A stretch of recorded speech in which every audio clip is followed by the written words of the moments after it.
बिस्मिल्लाहिर्रहमानिर्रहीम। अस्सलाम वालेकुम डियर फ्रेंड्स, मेरा नाम डॉक्टर मुनज़्ज़र रहमान है और आज की वीडियो में मैं बात करूंगी एक्यूट गैस्ट्रोएंटेराइटिस के बारे में। एक्यूट गैस्ट्रोएंटेराइटिस या फूड पॉइजनिंग एक ऐसी बीमारी है जो कि मौसम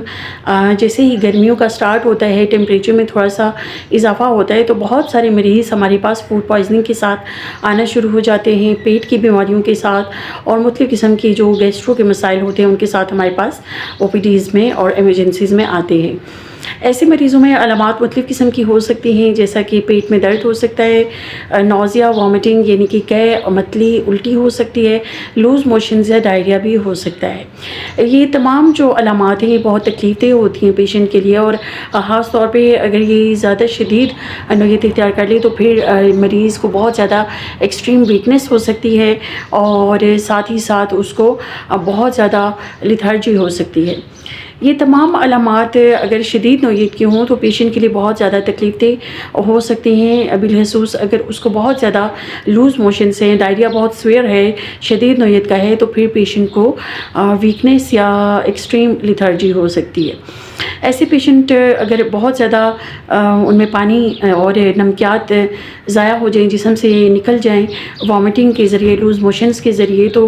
पेशेंट जो है वो बेहोश भी हो सकता है। इसलिए बहुत ज़रूरी है कि आप इमरजेंसी तौर पर पेशेंट को फ़ौरी तौर पर ट्रीट करें और उसको वो तमाम इक़दामात करें जो कि उसके जिस्म में नमकियात की कमी को पूरा करें, डिहाइड्रेशन को जो है वो मैनेज किया जाए और साथ ही साथ उसको जो भी कॉज़ है गैस्ट्रो का, जो वो वजूहात जो उसका बाइस बनी है, उन वजूहात को रिमूव किया जाए। जो सबसे बड़ी जो कॉमन वजह है जो कि गैस्ट्रो का या पेट की बीमारियों का बाइस बनती है वो कंटेमिनेटेड फूड है। गैस्ट्रोएंटेराइटिस जैसा कि इसके नाम से ही ज़ाहिर है कि जो लोग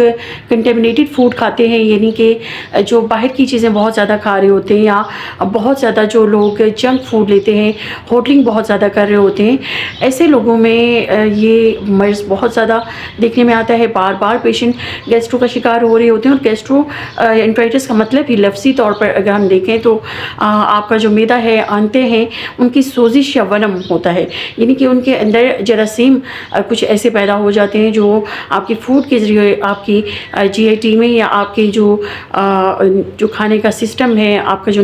हाजमे का निज़ाम है उसके अंदर दाखिल होते हैं और फिर ये जरासीम आपके जो आंतों की और मैदे की सोजिश का बाइस बनते हैं। ये बहुत ज़्यादा तकलीफ़देह सूरत हाल होती है। पेशेंट को क्रैम्प्स किस्म के बहुत ज़्यादा क्रैम्पी पेन होती है, यानी कि बडोड़ होते हैं और बहुत ज़्यादा उसके लिए तकलीफ़ का बाइस बनते हैं। तो इसके लिए सबसे ज़्यादा पहले तो मैं ये सजेस्ट करूँगी कि आप कहीं से भी अगर खाना खाते हैं तो आप उन मेजर्स को इंश्योर करें कि आप साफ़ सुथरा हाइजीनिक फूड लें। अगर आप बाहर भी किसी रेस्टोरेंट से ले रहे हैं, आप अगर बाहर से खाना खा रहे हैं तो आप ये इंश्योर कीजिए कि वो साफ़ सुथरी जगह में खाना बनाया गया है और ख़ास तौर पे साफ़ सुथरे बर्तनों में सर्व किया गया है, क्योंकि फूड को जब हम ख़ास टेम्परेचर पे पकाते हैं, एक ख़ास दर्जा हरारत पे खाने को पकाया जाता है तो काफ़ी सारे जरासीम उसके अंदर तल्फ़ हो जाते हैं। लेकिन अगर उसी ग़िज़ा को, उसी खाने को आप गंदे बर्तनों में सर्व करते हैं, ऐसे बर्तनों में जो कि अच्छी तरीके से जिनको साफ़ नहीं किया गया होता, धोया नहीं गया होता, तो ऐसे मरीज़ों में फिर ऐसे लोगों में फिर गैस्ट्रो बहुत ज़्यादा कॉमनली देखने में आता है। अगर आपको गैस्ट्रो, सबसे पहले तो आप इन एहतियाती तदाबीर को फॉलो कीजिए। फिर अगर आप गैस्ट्रो का शिकार होते हैं, आप समझते हैं कि आपको एक्यूट गैस्ट्रोएंटेराइटिस है, यानी कि जो कि एक्यूट का मतलब है कि अचानक से एक हमला होना या अचानक से ये तकलीफ़ होती है। ये जो गैस्ट्रो की शिकायत है ये फ़ौरी तौर पर अचानक से कुछ आपने गलत खा लिया, आपने ट्रैवल किया, आपने कहीं नई जगह पर खाना खाया, तो वहाँ पर आपको ये मसाइल हो सकते हैं। फिर जनाब अगर आप, एक तो आपने एहतियाती तदाबीर फ़ॉलो कर ली, अब फिर अगर उसके बाद आप समझते हैं कि आपको अगर गैस्ट्रो हो गया है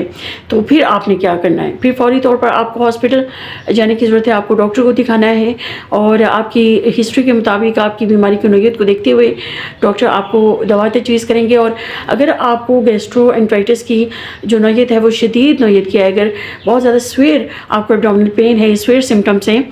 तो फिर आपके डॉक्टर आपको IV ट्रीटमेंट यानी कि आपको इंजेक्टेबल्स एडवाइस करेंगे। इंजेक्शन फॉर्म में बहुत सारे हमारे पास ऑप्शंस मौजूद हैं, लेकिन हमारा बेसिक टारगेट ये होता है कि पहले तो कॉज को देखें कि क्या ये इन्फेक्शियस गैस्ट्रोएंटेराइटिस है या नॉन इन्फेक्शियस है। जब इन्फेक्शियस होगा तो डेफिनेटली उसमें फिर आपको मुख्तलिफ़ किस्म के बैक्टीरिया हो सकते हैं हमारे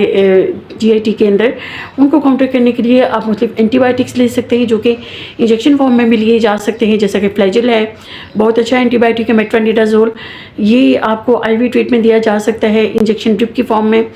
फिर इसी तरह से आप नोविडेट ले सकते हैं और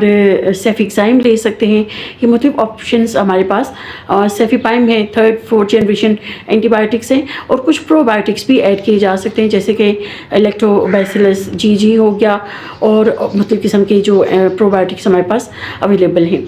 तो इस तरह से आप जो आपका बैक्टीरिया है या जो जरासीम आपके GIT में दाखिल हुआ है उसको काउंटर कर सकते हैं एंटीबायोटिक्स के ज़रिए। फिर जनाब, क्योंकि जिस्म से गैस्ट्रो में लूज़ मोशंस बहुत ज़्यादा होते हैं, पतले स्टूल आ रहे होते हैं, पतले पहाने आ रहे होते हैं, बच्चों में ये बहुत ज़्यादा खतरनाक होते हैं, तो ऐसी सूरत में आपको IV जो ट्रीटमेंट है यानी कि ड्रिप की सूरत में आपको जो है वो IV फ्लूइड्स दिए जाते हैं। तो मकसद ये होता है कि आपके जिस्म में पानी की कमी को पूरा किया जाए,